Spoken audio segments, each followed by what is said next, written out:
Welcome to the Marin Open Studios Marketing Workshop Series for Artists. I am Caron Shahrestani, the social media manager, email marketer, video marketer for Marin Open Studios. Been with them since 2018. And tonight we're going to talk about creating social media videos about your art studio, so that you can use them to promote yourself and your studio and your art leading up to the Marin Open Studios events in May. So again, today's topic is making art videos for social media. As you guys know, I am a videographer, so any artist that I've worked with in the Marin Open Studios community, I'm always trying to encourage you guys to create more video content to help with your marketing, because there are too many creatives and artists out there marketing their art online with really beautiful photos, really beautifully composed, sharp photography of their art. And at this point, that's just not enough to stay competitive online. So that's why we're talking today about video in particular. So what we will cover, first, we're going to go over a few easy art videos to make, including time lapses or hyperlapses. It's kind of called something different depending on what kind of smartphone you have. We're going to go over Instagram Reels. We're going to talk about YouTube Shorts. We're going to review how to create thumbnails for your videos on Canva. And then at the end, I'm going to go over how to invite Marin Open Studios as a collaborator on your Instagram posts, so that you can have your videos and your art posts appear on the Marin Open Studios feed on Instagram. And then at the end, we'll go through a little question and answer session. Easy art videos to make. These are things that actually don't require editing for the most part, and that's part of what makes them so easy. So here you can see two examples of a studio tour video. In the one on the left, what I would call a simple pan, you basically just hold up your phone, start on the left side, go to the right side, right? Pretty simple, pretty easy. You can do it yourself. On the right, you can see what I would call a Vanna White, where you have someone walking along in their studio, pointing to or gesturing to the art as the camera moves. So this is not something that you could do on your own, because you would be the one who's in the video. You could, of course, do it at arm's length, kind of like a selfie, but that wouldn't really allow you to see the art very well. So I do encourage you to, if you can, ask a friend to do it for you, to hold the phone for you, so that you can make that, like, take that moment to step back. You can be the focus of the video, and where you can really just give yourself a moment to be there seen with your art. So I'm just going to go through those one more time. One on the left, pretty easy. You're just holding the phone in your hand. Try to keep it stable, try to keep it smooth, go from left to right. This can be in your studio when everything's all ready for open studios, nice and clean, or you could do it in the studio when you're in the process of making your art, where they can kind of see the mess. In the video on the right, this is again the Vanna White. So the person you would ask to hold the phone would follow you around as you're pointing or gesturing to the different things in your studio on your walls. Extra bonus points for smiling, for showing some personality as you do this. But you can see how it does make for a more kind of engaging video. So then there's detail shots, right? Especially for those of you that do big pieces. It's a matter of getting up close to a piece of work and then stepping back. So the one on the left is a simple step back. That's where you just go up to a particular detail on a painting or a sculpture, and then you slowly walk backwards as you're shooting the video, so they can see that that's just a small part of the larger composition, and that's something you can do yourself. The one on the right is an art in action, meaning that while you are painting or while you are sculpting, while you are creating, again, ask a friend to come up close, details to what you're doing with your hands, and then slowly step backwards to see the bigger composition. So again, we'll watch these. So this is the video where we're stepping back slowly, seeing the whole composition. And then here on the right, this is the one where you are seeing that detail shot, those points of action, little brush strokes, and then stepping back to see the full composition. When I say ask a friend, it could be someone, if you're in a shared building, it can be a loved one, it can be someone who is, a next door neighbor if you're in a building of artists, communal artists. But it definitely is helpful for certain types of creative videos to get another set of hands in there so you can do more fun stuff. The last one is a hands-on one. So this one on the left, you can see this is just a container of prints or framed drawings, and you just hold your phone with one hand and flip through them with your right hand or your left hand, your other hand. So this could work for prints, it could work for sketches, it could work for any kind of smaller pieces of art. Maybe it's something you keep in a box or in a basket, but it's something about, kind of helping the viewer to see what it's like if they came to your studio and started going through these things themselves. So that's easy, do it yourself. The one on the right is a video of our lovely Kate Carlson wrapping up a piece of art that she sold. This is something that would be pretty difficult for you to shoot yourself because you're in the process of wrapping it, but you could ask someone who's visiting your studios to hold the phone while you do it. You could even ask the person who's purchasing the art to take the video of you wrapping it up. But that's a great little moment to capture how much love and care you put into wrapping up or bagging or bubble wrapping that piece of work that just sold. And it's a different way of showing your successes compared to just what you see a lot out there is a photo of art and then it just has sold in text over it or alongside it. So those are the easier art videos to make because really no editing required. This next one is a little bit different, but it's my favorite, time lapses and hyperlapses. So a time lapse or a hyperlapse, it's called a time lapse if it's on an iPhone. It's called a hyperlapse if it's on an Android or a Google phone.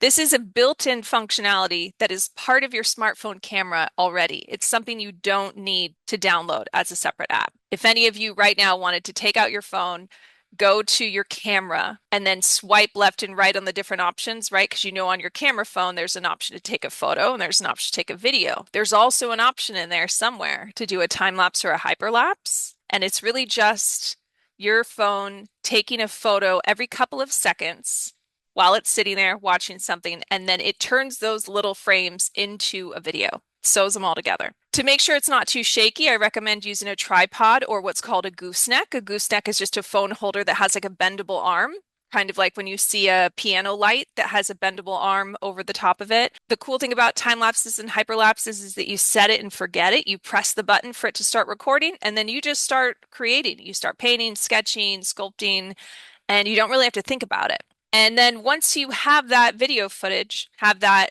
time lapse or hyperlapse done, you would ideally try to speed it up to 60 seconds or less so that it's not a big long hyperlapse. The best hyperlapses are shorter. It could be 5 seconds, could be 15 seconds. And you can do that speed up on either the InShot app, which I've covered in previous workshops, or you can actually speed up videos on Instagram when you're posting a reel and you're in the video editing phase of a reel on Instagram. It allows you to change the speed of the video and make it go faster. So to see a few examples of what time lapses or hyperlapses look like. So we'll watch these one at a time. So we see this one on the left, it's a little chihuahua. At one point I show a few detail shots, but then I end with the painting itself, right? This one is another dog painting. And I had this on not a tripod, but a gooseneck, the bendable arm one, and it actually started to slip at one point. So you can see here how those how those shots start to move a little bit, that motion.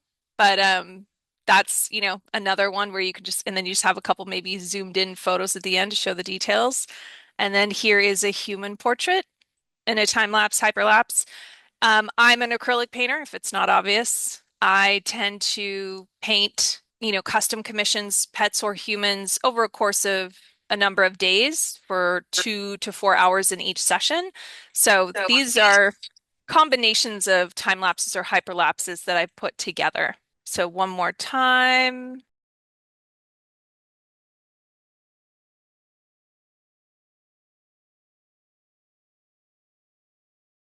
Little detail there.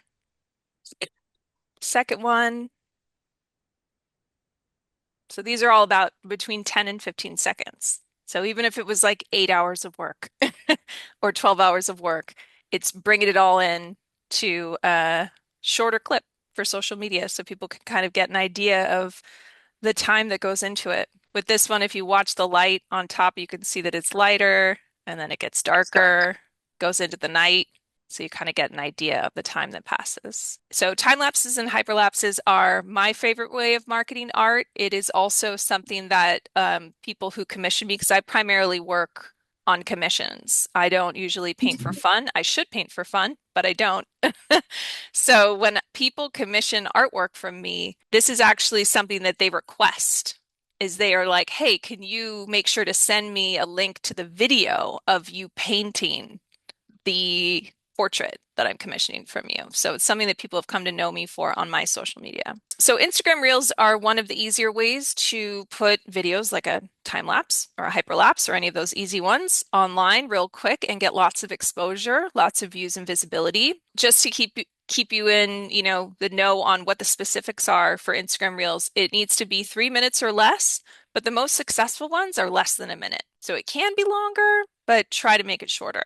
This is a vertical orientation. So if you're shooting a video for an Instagram reel, you want to make sure you're holding your phone up and down, not left and right.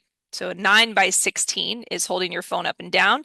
A 16:9, if you were going to flip that, is the traditional horizontal video. Trending music, which we'll talk about in a second, is a great way to help your Instagram reels perform. This just means that you choose to put music on your video that is already popular on other accounts that other people have been using. That's a great way to push the algorithm in your favor. Hashtags, which I know, Cindy, you've got your hashtag question, are still relevant. I've had a number of artists tell me, oh, I've heard hashtags are dead. They're not.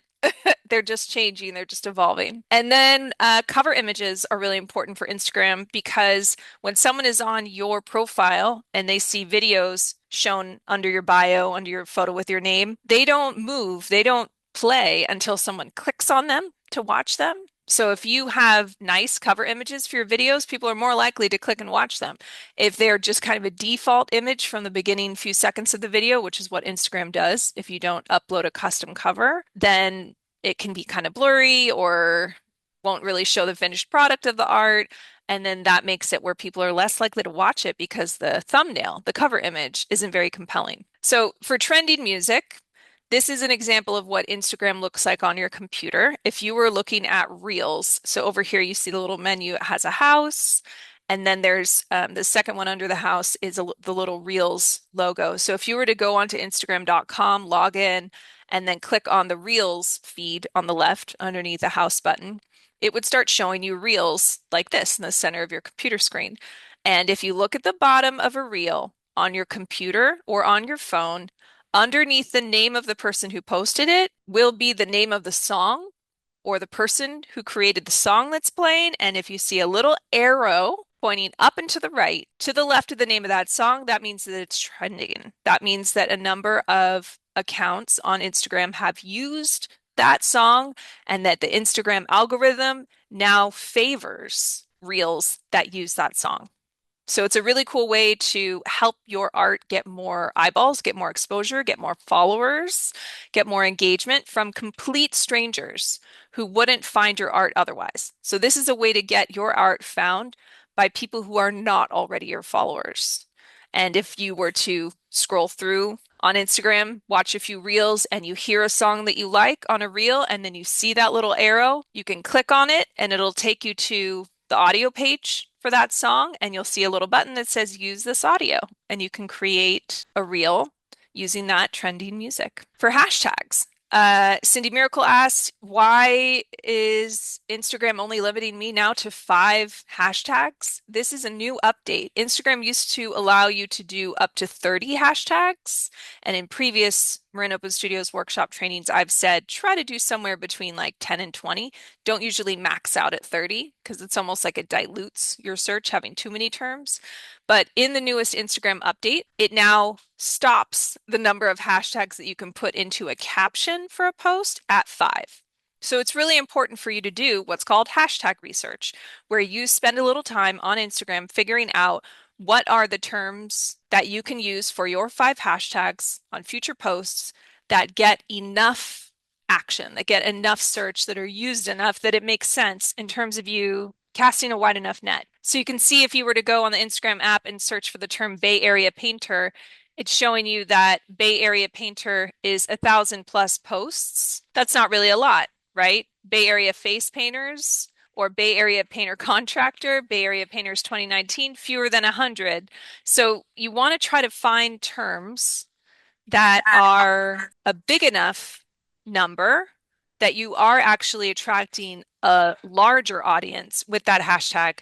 So I can show you guys what that looks like in real time. If we go to Instagram, go to search, hashtag Bay Area artist. So you can see here on the left side, Bay Area artist, so not Bay Area painter, but Bay Area artist is 578,000 posts. That is a good hashtag. Below that, you see Bay Area artists, plural. That is 114,000 posts. That is also a very strong hashtag.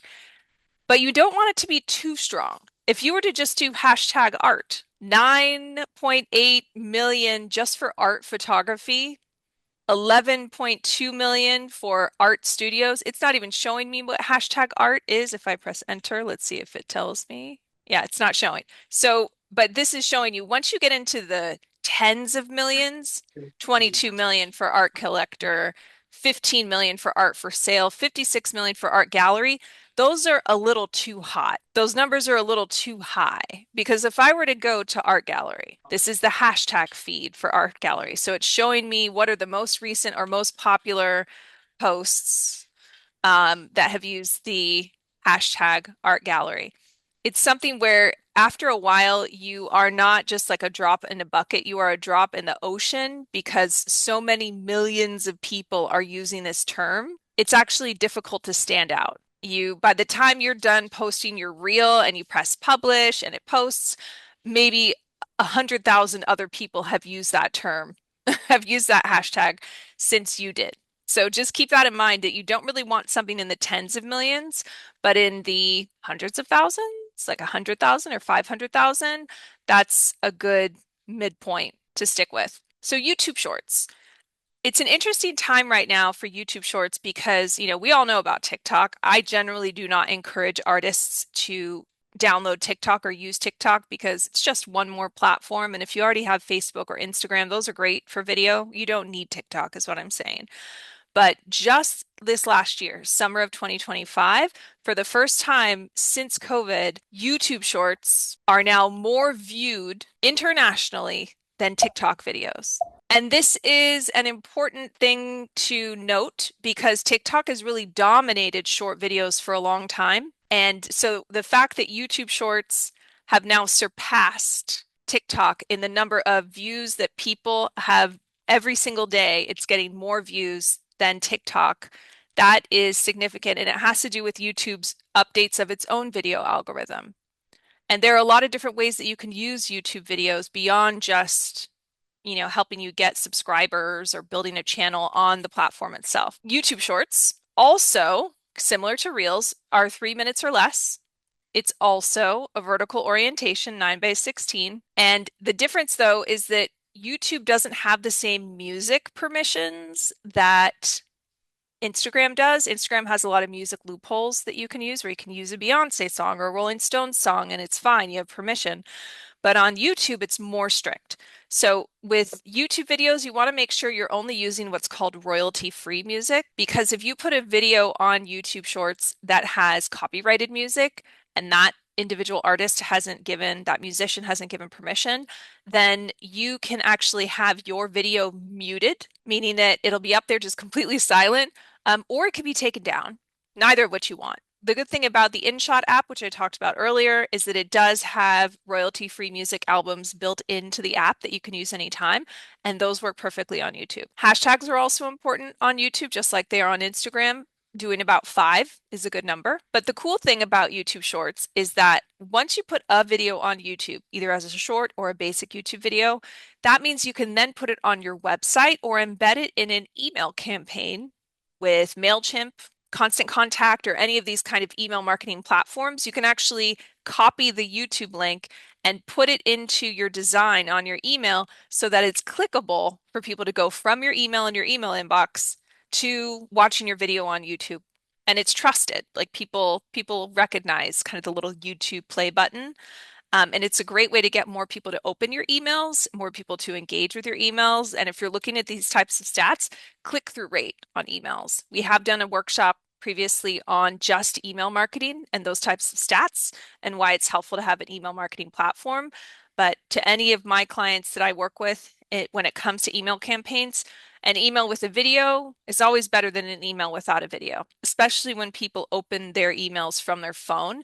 They would much rather watch a video on their phone than read an email on that teeny tiny screen. So this is a video that Kina just did with the intention of announcing the 2026 annual tour guide cover artist.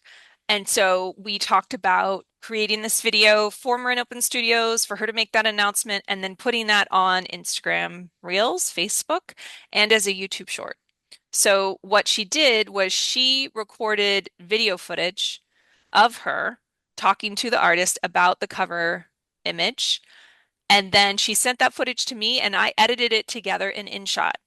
So the InShot app allows you to combine several clips, several video clips. So that includes when we're talking about time lapses. You've got a time lapse from working on your art yesterday, and then a time lapse from today, and then you do work on your art again next week. You can take these, several different clips from different dates, different times, and put them together into one edit. You can also trim clip length. Take off the first couple seconds, take out the last couple seconds, make it shorter. You can speed up or slow down. We were talking about this with time lapse and hyperlapse, how if you record a time lapse and it's like 2 minutes long, pop it into InShot, make it shorter, like 15 seconds. You can brighten or sharpen video in the InShot app, which is great. With the videos Kina sent me, they were bright and sharp. I didn't have to do much, but sometimes you want to do a little bit of finessing. You can zoom in or crop out. So you can see here with this one, it starts with Kina being closer to the camera. That's because I cropped it in a little bit. But then in a moment here, you'll see that it will crop back. And now all of a sudden she's farther away from the camera. So that's something you can do in InShot as well, is you can zoom in or out or crop certain things out. Let's say that there was maybe like a little garbage can here in the corner of the studio and you didn't want that showing, but you don't want to record the video again. You can kind of zoom in, pinch out on InShot and crop it. InShot also has a voice enhancer. This is a newer function of this editing app where it will cut out any noise. If you have a dog that's barking or a neighbor mowing their lawn or a train going by or plane overhead, anything, any background sounds or noise that you think would be unprofessional and annoying in a video about your art, there's a voice enhancer in InShot that will take all of those background noises out. And then lastly, InShot does auto-generate subtitles. So if you are going to speak into the camera, say, hey, I'm such and such. Here I am in my studio. I'm excited to tell you about Open Studios, which is happening in May, that kind of thing. Once you're done speaking into the camera, you put that video into InShot, you press the little text button, you press the little caption button, and it will, usually takes 30 seconds to a minute, listen to the video and auto-generate the captions. So the captions that you see here in this video, I didn't have to type those out. I didn't have to, put any time, stop and go and listen and type and that kind of thing. The app did it all itself. So this video that you're seeing right here, which again, if you went to our Instagram, our Facebook, or the Marin Open Studios YouTube channel, you would see this video. It's our most recent upload.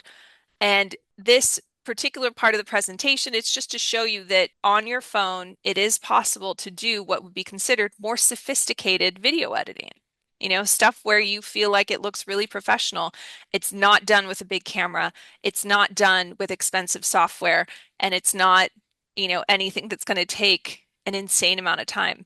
It's something that is pretty easy to do from your phone because of all these different capabilities being built into one app. So this is an example of what that looks like in an email, where if you were to use, this is on the Constant Contact app or email marketing platform, but if you were to copy and paste the YouTube link and put it into the video box or the body of your MailChimp or Constant Contact template, it'll show up something like this with a little play button so that people know that if they're in their email, this is from my Gmail, they're in their email and they were to click on that play button, it would take them to YouTube to watch that video. That also is the same for your website. If you have an art website and it's beautiful and it's got a bunch of images on it and that kind of thing, but you don't have any videos on it, consider putting an art video on YouTube and then embedding that YouTube video somewhere on your website, like your homepage or your about page, that'll actually help your website perform as well in terms of getting more foot traffic, more web traffic, more search engine optimization,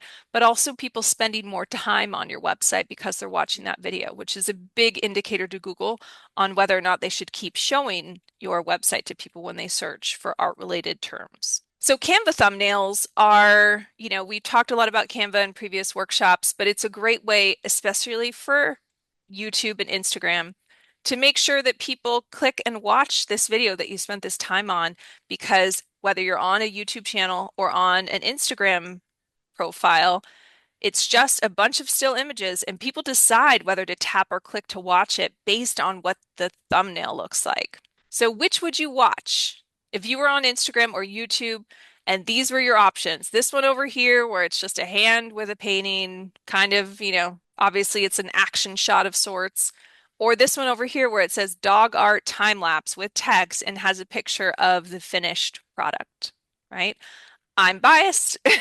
I would say I would click on the one on the right, but you get what the idea is here. If you can add text to a thumbnail, if you can show the finished artwork when you're doing like a creative video, like a time lapse, or just overall having more information in the thumbnail for people to make an educated decision on whether or not to watch it. If you see this as the thumbnail, you're like, okay, this is obviously a painting video, kind of looks like she's painting a small animal, but it doesn't give enough for people to decide necessarily to take time out of their day. So if we were to pop over to Canva, basically if you're in the home section of Canva and you then go to templates, click over here on templates, and then you type in Instagram reel cover or thumbnail, whichever. You can see that there are a bunch of templates here that have text, that have fun little sparkles or arrows or different fonts. You don't really need to get too fancy with all that kind of stuff necessarily, but it just gives you an idea. This is what you are competing with. When you post about your art on social media, these are the other thumbnails that other people doing other kinds of content are doing. If you were to make it more specific and say art or artsy Instagram reel cover, but you get the idea. The main thing I wanted to show you though is that if you didn't want to use one of these templates, you can just create a blank one. It's the correct size, it's the 9 by 16. And then if you have a picture of your art that you've uploaded, you can go ahead and add that on there. So if I wanted to make a thumbnail for a video about art, and I would go through, so this is actually, I have a couple pictures from Marin Open Studios artists in here. So let's just say this one. So if we were to take the corners of this and stretch it to the edges, you can fill the frame a little bit more, right? But then you can see it actually doesn't fill the whole frame. We've got white and white at the bottom and the top. But if you were to take one of your uploads from Canva and drag it to the edge, it'll fill the whole thing. If you double click it, it'll show you what it's cropping out. So do I want more of the deeper ocean or do I want more of the shore? I kind of want more of the shore. I apologize to the artist whose art this is. It's not mine. And I know they're like, why are you cropping my art? But it just gives you an idea of kind of what fits in that frame. And then you hit text. It'll have a couple of options for font combinations or different fonts. You can kind of go through and like pick a fancy one that you like. If we were to just pick heading, and then you can pull from the corner to make that bigger, or you can click up here to change the font size. And then there are too many fonts on Canva. You can go down a deep, dark rabbit hole of fonts on here, but I like Glacial Indifference. That's one of my favorites. So let's make that even just a little bit bigger. So then we click and we drag it up here. Now you can't see it because it's black on dark sky. So we go to little a with a little rainbow underneath it. Let's make it white. And then let's just say Marin Open Studios, maybe Open Studios on the second line. May 2nd and 3rd and 9th and 10th. And then you can change this font size. Let's just say that's too big. Make it a little smaller. this is something where now you can make this be a little promotional video for Open Studios with a piece of your art as the featured cover image. You can also change it and say landscape art time lapse, or you can say why I love painting, right? Anything that you feel would kind of pull people in. So the last thing that I'll share on our presentation, then we'll open up for Q&A, is the invite collaborator function on Instagram. We have covered this in previous workshops, but we are now in the hot time of promoting our annual event, and I'm the one who's managing our Instagram account. And I have to say, if we currently, and I think we do, have 265 artists registered for 2026, maybe 12 of you are consistently tagging Marin Open Studios as a collaborator on Instagram, and all of you can do this. This is something that's open to all of you as a way to help promote your art and your videos on the Marin Open Studios Instagram account. So first, what that looks like, you can see this is a video, a reel by Anne Marie de Rivera. And you can see at the top, it doesn't just have her name. It says Anne Marie and Marin Open Studios. It's zoomed in here, Anne Marie and Marin Open Studios. So that's what it looks like when you have successfully invited Marin Open Studios to be a collaborator on Instagram, is that your name and Marin Open Studios appear at the top. But that also means that the video is on your account, your profile on Instagram, but it also appears on the Marin Open Studios profile, which has over 3,000 followers. And it means that when people follow Marin Open Studios and they log into Instagram, your video can be shown to them, even if they don't follow you specifically as an artist. So it's a great way to get more exposure, to have more visibility on the Marin Open Studios Instagram presence.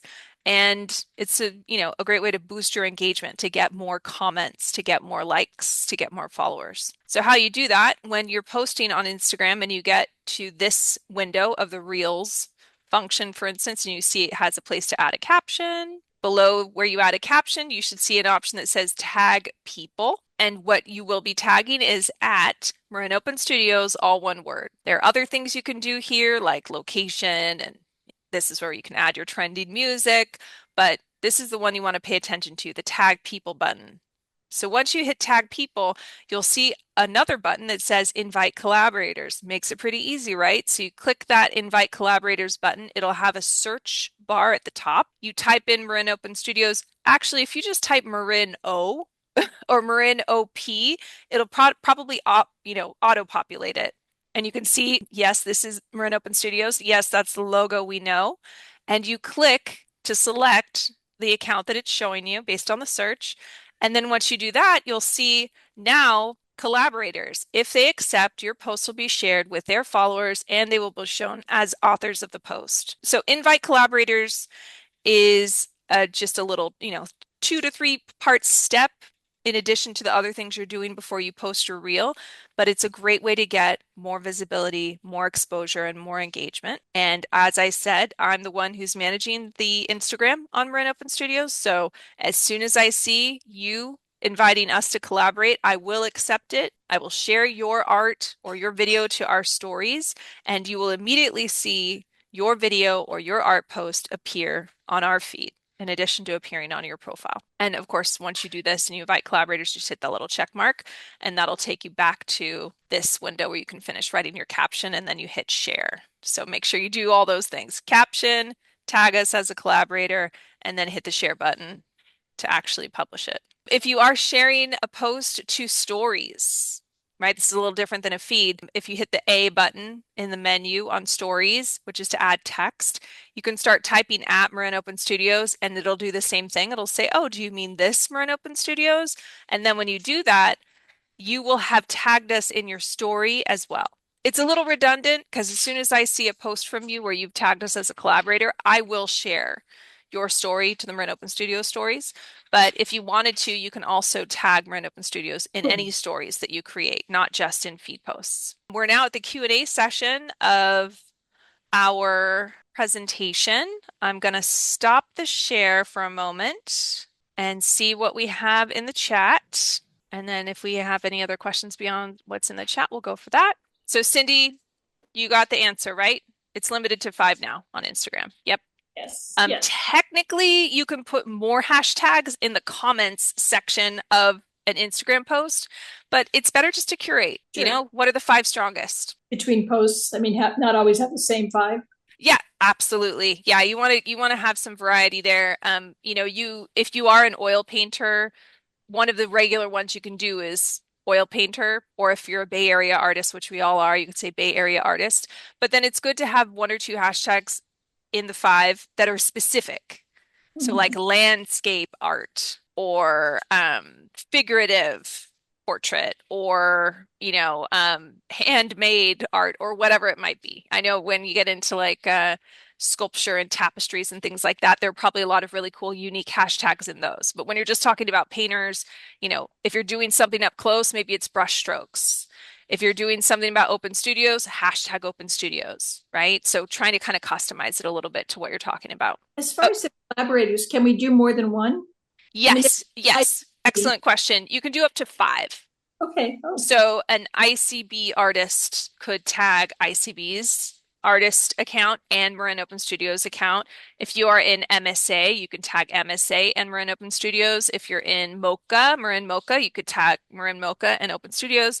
But you can do up to five. So if you're in a group art exhibit and you have 20 people there, sorry, I can't yeah. tag all 20 people as a collaborator, but you could tag, five of the other people that you're exhibiting with. And maybe not everybody who's in your group is active on Instagram either. So kind of maybe tagging the more active ones. Not like I want to say don't tag the ones that need a little more love or that are smaller accounts. Judith says, "What's a cover image? Please elaborate." Judith, are you still here? Yep. Judith, I paging am Judith. here. There you Yes, are. I'm So here. it's just like a cover on an album. You know what So I would mean? that be like with the series of pictures on our Instagram account? Just one of those is considered a cover image? Correct. If you are Okay. posting a photo post, it's just a photo post. But when you're posting a video on Instagram, the cover or the thumbnail is the still image that's on your feed when people decide whether or not to browse through what you've posted in the past. So a thumbnail or a cover image, just like a cover image on a music album or a record, it's like telling like, am I going to pick this up and play this? Am I going to play this record? It's Got similar it. to that for video. Okay, Or a great. Thank cover you. on I'm dating myself, VHS at Blockbuster. Do I want to watch this video? It gives you that information. Judith also asked the InShot app. So it's something you can download for iPhone or Android. We have done a workshop on the InShot app. So what I'll go ahead and do just to make things easier is when we share the recording of this workshop via email, I will Uh-huh. also include the link to the Oh, past workshop that we did on the InShot app specifically. But if you were to look up, just as you spelt it in the chat, Judith, INSHOT. If you were to search that on your Apple store or your Google store, it's uh-huh. just a little red logo with a little white crop thing in it. I've been using it for as long as I've been working for Open Studios. So I've been using it for 8 years and it Wow. keeps adding. So it didn't always have auto-generated captions and it didn't always have voice enhancer where it takes noises out. So it keeps adding that kind of stuff to it. So it's part of why I've stuck with it. And I'm someone who has like a big video editing software, right? I've got a big Adobe Premiere Pro software on this big computer that I can use too, but it's a great on-the-go app. Great. Thank you. Of course. Chris asks, can you tag after the fact in edit? Yes, Chris. Chris, are you still here? Chris, did we leave? Chris is not still here. Oh, she's still here. Hi, Chris. Chris Odessa. Yes, you can go back on Instagram, hit edit, go to tag people, hit invite collaborators. The thing is that your art will appear chronologically along with any other artists who've tagged us. So if you are editing a post you did 5 weeks ago and 20 artists have tagged us as a collaborator since 5 weeks ago, your art will be on there, but it'll be towards the bottom. People have to scroll down a little bit. So that's part of why I wanted to bring this up in today's workshop is from this point forward, guys, anytime you post anything about your art, your studio, exhibits, you can even, your process or other shows that you're doing locally between now and Open Studios. Doesn't just have to be Marin Open Studios related stuff. We want to support you for being part of our community. So if you're doing like a little show between now and then, or you've got a little something going on, in a weekend before May, go on to Instagram, do a post about it, and then hit tag people, invite collaborators, type at Marin Open Studios, select us, publish it.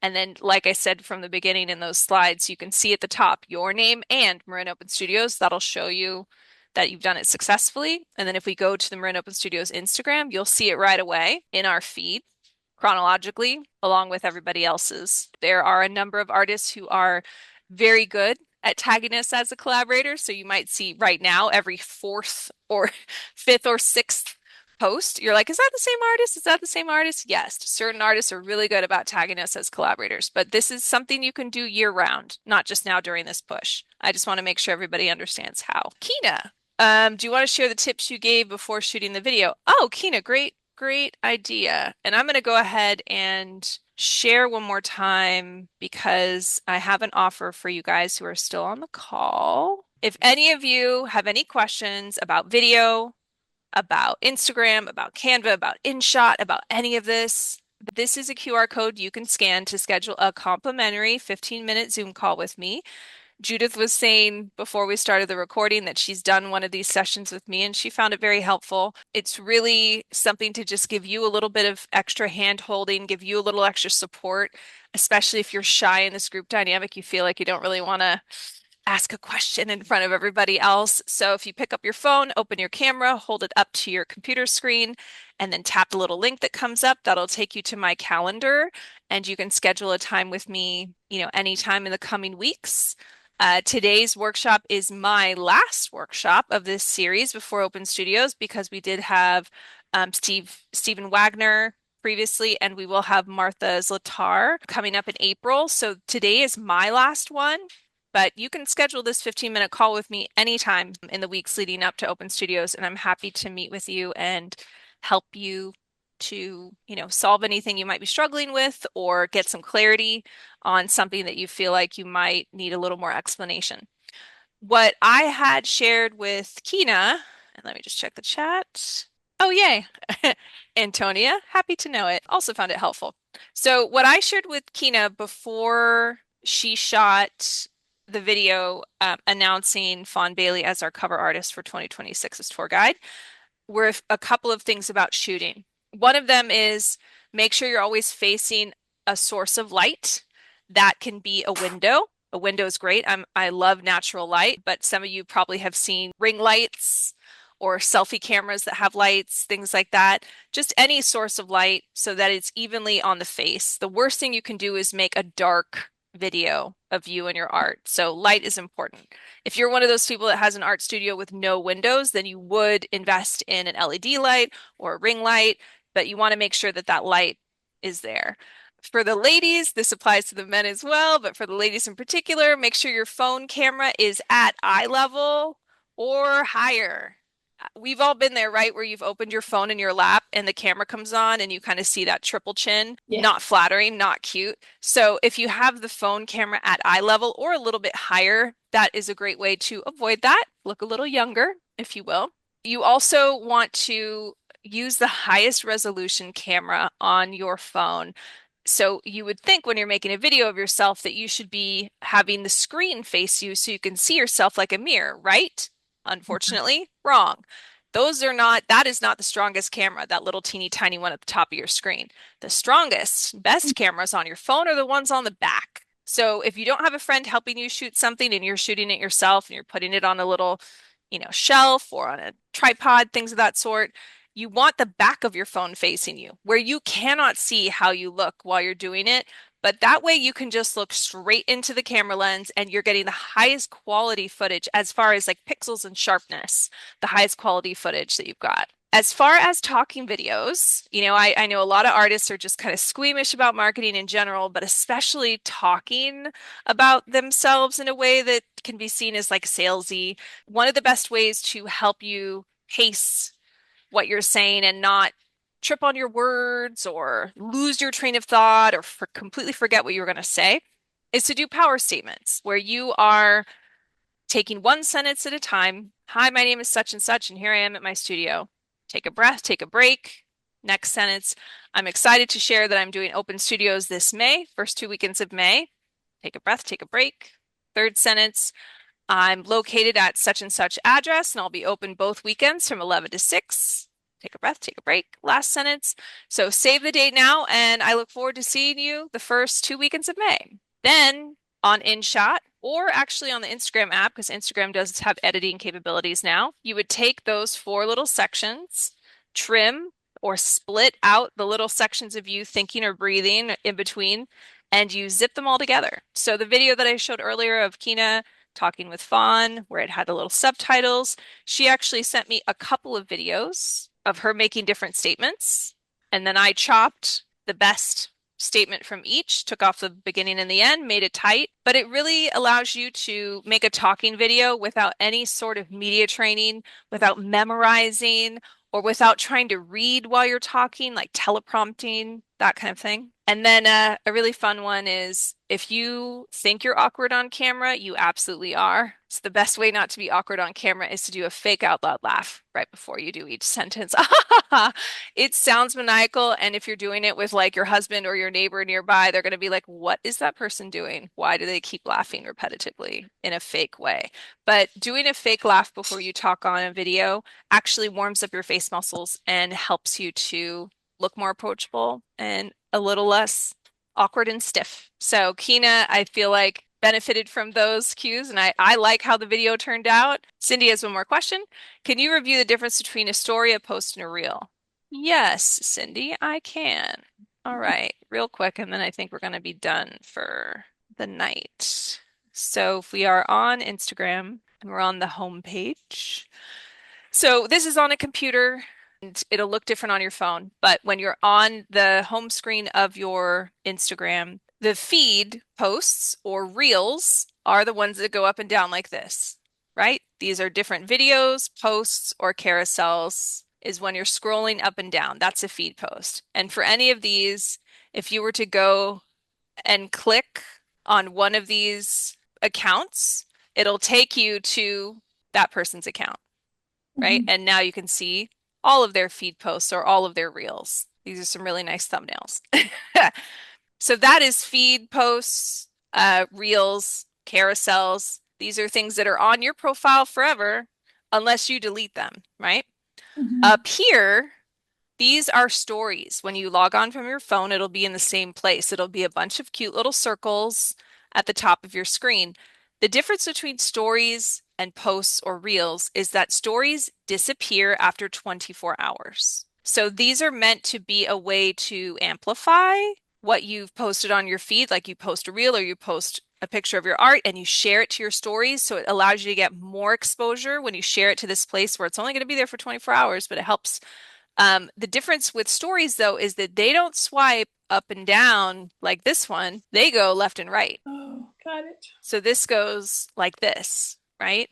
And this allows people who really only want to know what you're doing in real time. They're not necessarily, they don't want to see like a super scripted, something with a perfect caption or perfect hashtags or whatever. They're just kind of trying to see like what you're up to. Younger people actually tend to prefer stories over feed posts because there's like a FOMO, fear of missing out. There's like an irreverence to it because it doesn't last very long. Right. That said, once you post something to a story, you can add it to your profile in a section called highlights, which are these little circles right here.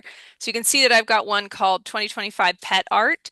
So this is just a collection of stories that I shared from my reels or shared from my posts so that if anybody comes to my profile, and you can see these first few photos here are just pictures of me living life. And you would have to scroll down a little bit to see some of my art, right?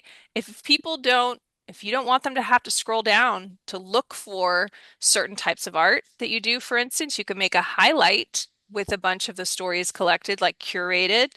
And when they click on it, it's a little collection just of that category of art. So maybe you're an artist who does landscapes and figurative art. Maybe you're someone who does multimedia collages and you do a little bit of sculpture. I recommend having highlights for each of those different types of art that you do. You can also do highlights that are related to your art business, if you will. So if we were to look at Georgette Osserman, you can see that she has a show, a solo show happening in San Francisco right now. So she has a highlight just about the SF show. and then events. She also does art cards. She also spends part of her time in Hawaii, paints there. So when she does like tropical stuff, but she does a lot of florals. She does prints.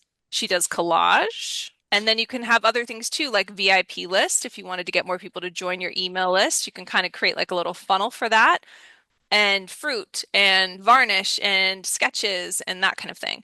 So this is a great way to really enhance your Instagram profile by sharing what you have on your feed to stories and then making little curated collections of stories. Can I ask one more question? No If more questions, Cindy. Yes, of course. Go ahead. the story only lasts 24 hours, do you have to do it within 24 hours? Add it to the. Nope. Even once your story has expired after the 24 hours, you can, it basically is kept in your archive of stories on Instagram. And so when you go and create a highlight on your Instagram profile, it'll allow you to pull from something that you put on stories 8 years ago. They will appear chronologically. So if you added a bunch of stories from a bunch of different times over the years and someone goes and clicks on that, the one from 2017 is going to be the first one that they see. You can't change the orders.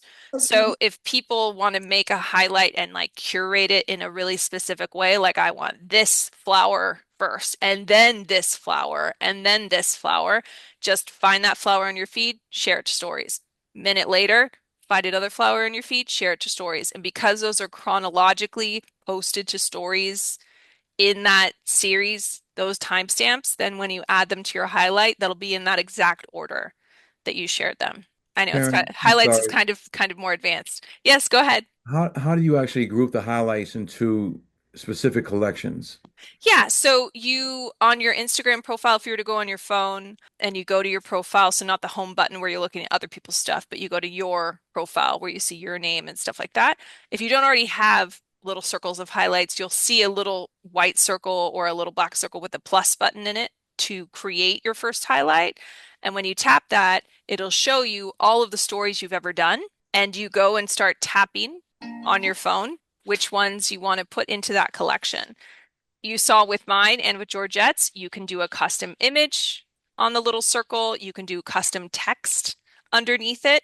But if you don't choose custom image or text, the default is going to be whatever the first one is that you tapped when you chose a bunch of stories for it, and it's just going to say highlights. So once in a while, you might go to someone else's Instagram profile and you'll see it'll say, their name and their bio, and then it'll have a little circle and it'll just say highlights.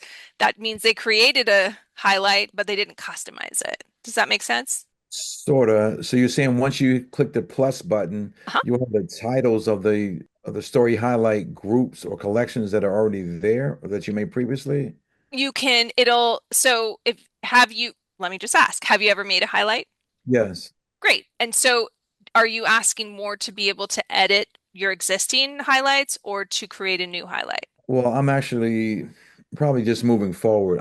I guess I can go back and group some of the older highlights. Mhm. But I didn't know how to do that. Apparently I've been using story highlights wrong because I was highlighting, well, what I would do is I would create a reel and then create a story from that immediately and then make a highlight. That's fine. Um, but that way every highlight is individual. Oh, got it. So you were making just one highlight for Right. each. Got it, got it. Yeah, yeah, yeah. Instagram is really like, hey, want to do a story? Hey, want to make a highlight? And you're like, sure, whatever you say. And then you don't really know what you're doing. If you go to any of those past, let's say you have millions of highlights because they have individual stories in them. If you go and click on any of them and it goes full screen and shows you that one story, there will be a more button or a triple dot where you can edit the highlight, Mhm.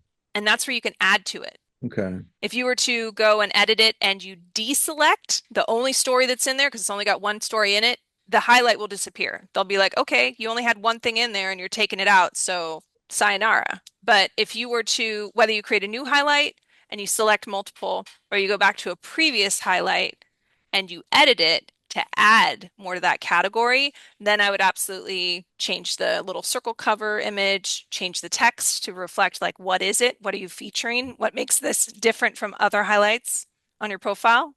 And is it Dwayne? Yes. So Dwayne, I don't know if you scanned the QR code to do the 15-minute session with me, but I'd be happy to do a little session with you where you and I are on Zoom and we're both holding our phones. And I'm like, okay, now press this and then that thing in the lower left corner, and then happy to walk you through it. Okay, I appreciate that. Thank you for taking the time to answer my question. Of Thank you. course, happy to help. Any other questions, guys? Obviously, very interesting stuff, Caron. Everybody has lots of questions and it's fascinating. So thank you for a great workshop number 3 from Caron this season, and appreciate you offering those free sessions to the artists. That's really lovely. Absolutely. Thank you, Kina. Kay, I hope you're okay with me having used that little video of you wrapping your art in the sushi. Yeah, thumbs up. Okay.